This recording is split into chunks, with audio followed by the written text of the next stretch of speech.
mudah diamalkan tapi pahalanya amat dahsyat. Sedekah subuh termasuk amalan yang sangat mudah tapi sangat terbaik dan agung manfaatnya, bahkan dahsyat balasan Allah. Kenapa sedekah subuh lebih istimewa daripada sedekah di waktu lain? Saya meyakini dan tidak diragukan, orang Indonesia paling suka bersedekah. Setiap majlis ta'lim, setiap ada acara kegiatan majlis ta'lim atau kota amal di waktu Jumat, dimanapun ada orang Indonesia pasti suka bersedekah, beramal salih, mengisi kota amal. Tapi yang perlu diperhatikan pertama sedekah subuh. Kenapa sedekah subuh lebih istimewa? Karena ada malaikat yang Allah turunkan, tugasnya cuma satu, mendoakan orang yang bersedekah di subuh hari. Siapa yang tidak mau doa malaikat? Yang kedua, di subuh hari selalu kita bersedekah, termasuk di waktu subuh maupun di waktu lain. Sering saya memperhatikan jarang jamaah menggunakan doa sesudah sedekah. Padahal doa sesudah sedekah atau sedekah disertai doa dahsyat, bahkan doa terjamin makbul. Saya harap mulai hari ini sudah siapkan kota amal di rumah. Bapa punya satu, istri punya satu, anak-anak masing punya satu. Apa itu botol, apa itu kaling, apa itu kotak, terserah.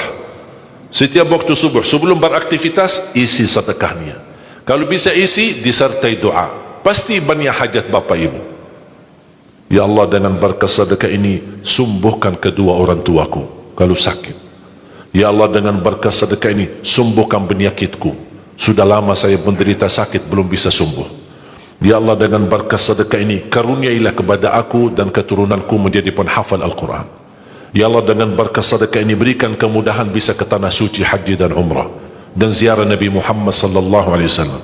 Ya Allah, dengan berkat sedekah ini anakku sedang ujian, termasuk anak-anak, ajarin anak isi sedekah, anak doa, ya Allah saya lagi ujian, mudahkan ujian saya. Ya Allah, dengan berkat sedekah ini titipkan pahala sedekahku untuk kedua orang tuaku. Itu juga boleh, tetapi tolong disesuaikan. Jangan sedekahnya koin-koin tapi doanya sampai terbit matahari. Malu sama Allah. Kelamaan kata malaikat doanya, padahal sedekahnya teng teng teng. Kalau saya usulkan satu kali sedekah, satu kali hajat. Termasuk anak-anak muda yang sedang melamar kerjaan, isi sedekahnya. Ya Allah, mohon dengan berkat sedekah ini mudahkan lamaran kerjaan saya supaya diterima, menjadi kerjaan yang membawa rezeki yang halal. Termasuk jodoh, termasuk keluarga yang sudah lama menikah belum punya keturunan. Saya punya teman 17 tahun tidak punya keturunan, dia menggunakan sedekah subuh sama istighfar, alhamdulillah 6 bulan kemudian beliau telefon saya, istrinya hamil. Saya sendiri 13 tahun tidak punya keturunan, sejarah medis normal, sehat, tidak ada masalah, 13 tahun tidak punya anak. Saya menggunakan rutin sedekah subuh, alhamdulillah diberikan oleh Allah Subhanahu wa taala 3 anak. Kalau istri baru 1. Dahsyat manfaatnya sedekah subuh untuk hajat kita.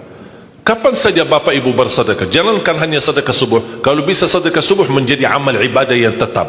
Selain sedekah subuh, kalau anda gunakan sedekah dimanapun, termasuk di hari Jumat, isi kota amal, jangan lupa disertai doa, sebutkan hajatmu.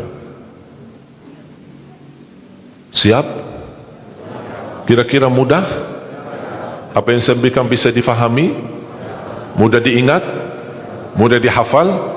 Mudah diamalkan? InsyaAllah masuk surga.